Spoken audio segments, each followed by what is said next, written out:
The development of a new self-propelled anti-tank gun to provide infantry units primarily with armor-defeating capability was started more or less immediately upon creation of the new German army in the late 1950s. The requirement was for a 90mm gun, and well, perhaps reasonably enough, the German designers simply decided to take up where they had left off a decade before. They decided that they were going to put it in a casemated vehicle in a ball mount. The first vehicle created was the HS-30 without the 20mm turret and with a 90mm in the bow, as makes no difference. The vehicle failed trials. They decided to try again, but this time a new chassis would be required. They were going to use a common chassis with the missile carrier, the infantry fighting vehicle, and a reconnaissance vehicle, all of which were planned. Prototypes were provided primarily between Henschel and Ruhrstahl in 1960 to 1962.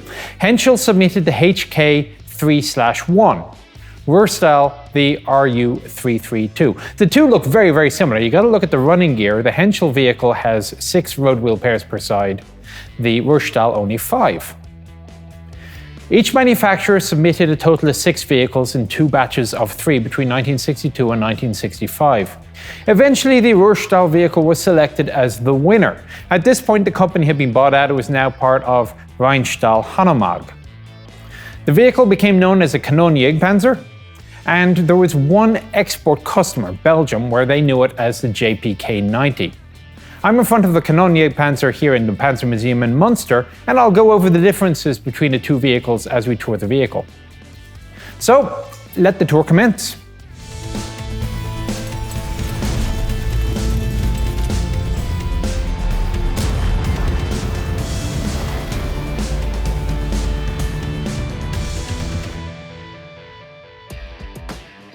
The overall layout of the vehicle is going to be familiar. It's an all-welded steel alloy hull with the powertrain at the rear. The armor is sloped, but it's only 5 centimeters thick. It's not really expected to withstand main gunfire from tanks, but it should stop at least autocannons from, say, IFVs. As you look around, you realize that there's something of a national trend with the Germans. So on the other side from the weight classification, you'll find the registration plate. Then you've got the indicators behind the brush guards, wing mirrors, headlights. Basically, these things have to be street legal. In fact, so definite is this rule that when the German army took over the BMPs from the former NVA after its closing down sale, they had to fit the indicators and wing mirrors to the BMPs to make them legitimate for use in Germany.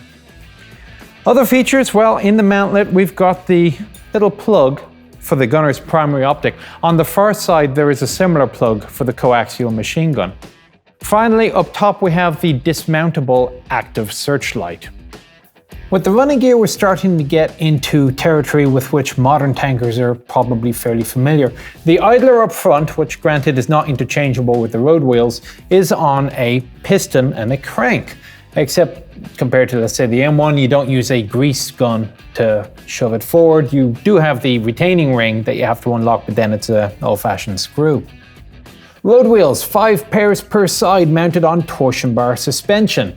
Each road wheel arm comes with a volute spring bump stop. 4 of the 5 axles, the exception being the middle one, come with hydraulic shock absorbers. When you come down to the road wheels, you are going to see a little glass window in here with which you can inspect to see that the correct level of hub lubricant is still in the hub. I've seen what happens if you run out of hub lubricant, and it's not entirely pretty. So when you get a chance, you stop, you clean the glass, and you take a look. The catch with this particular design is you have to make sure that as you're driving the vehicle forward, you stop the driver so that the filler port is at the top. The track, well, that's modern dual-pin track as well. 2 end connectors, 1 on each side, and the center guide similarly performs a connecting function. I've always found the German end connectors to be a rather clever design, because you'll see that these are all perfectly aligned with the pins. So it doesn't look like you have to go battering at them with a sledgehammer every other day like you do on an American tank. And as near as I can tell, the reason comes in the design of the pin ends and the wedge bolt. It seems to be a bit of a divot carved out so that unless the wedge bolt comes all the way out, the end connector will not slide off.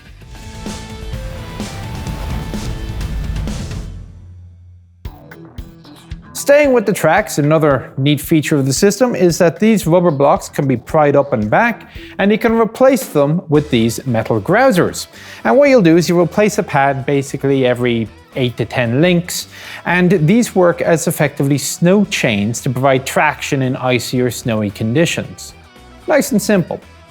Pioneer tools stowed on the rear hull, and on the top of the engine deck, rather unusually firing over the rest of the vehicle, are the smoke grenade launchers. And so you want to be careful where you stow your external equipment because smoke grenade launchers have been known to set fire to personal gear, even when they're on the sides of a turret bustle. So be careful with that one because the chances are you will pop smoke on the first day of your field exercise, your personal gear will catch fire, and you have nothing to sleep in for the next week. The rear of the vehicle is busy enough with ample storage for lots of things, including obviously 2 jerry cans, toolkits, so you can put your personal kit on here as well. This is the stowage box for the dismountable Searchlight at the front. Now, Belgian vehicles didn't use the Searchlight. Instead, you'll see 2 Lyra illumination flare launchers on the back deck. Come further down, your standard German type towing mount. The convoy light is at the bottom.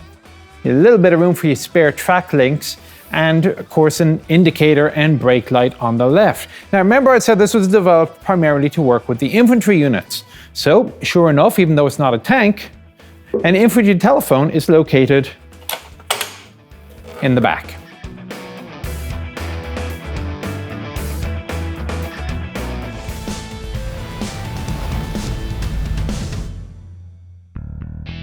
To show off the powertrain, I have taken the liberty of jumping onto the next vehicle over, a Jaguar, but it's basically the same chassis and system. And the reason I've done so is because they already had the engine deck open. Makes life so much easier. And in fact, it is such a pleasure to be able to look at a vehicle and see the entire powertrain without killing myself opening up engine decks. Although granted, these louvers are fairly heavy. You'll see it is a hydraulic system, so what you'll do is you'll undo the 4 retaining clips and then push the button, assuming that there's power to the system. Otherwise, there is usually a manual backup, which involves a lot of cranking and elbow grease. It can be done. We have a similar system on the Bradley.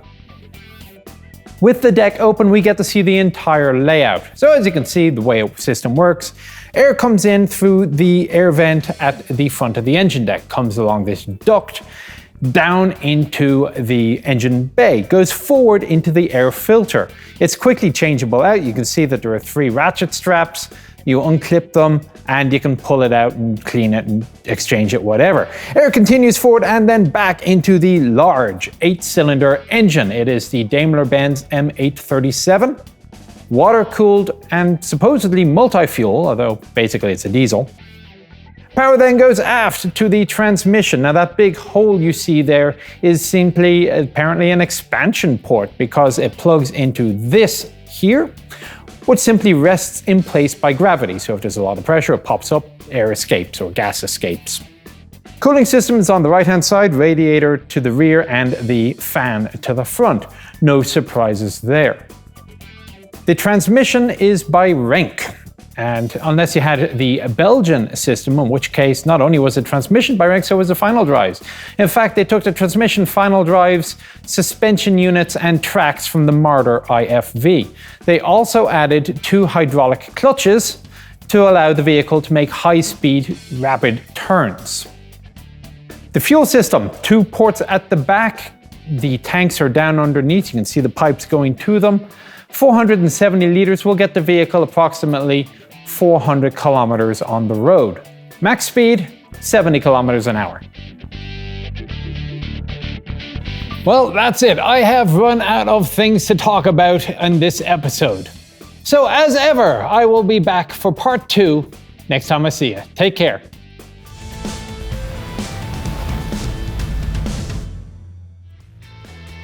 That's it for the outside. Now we go in.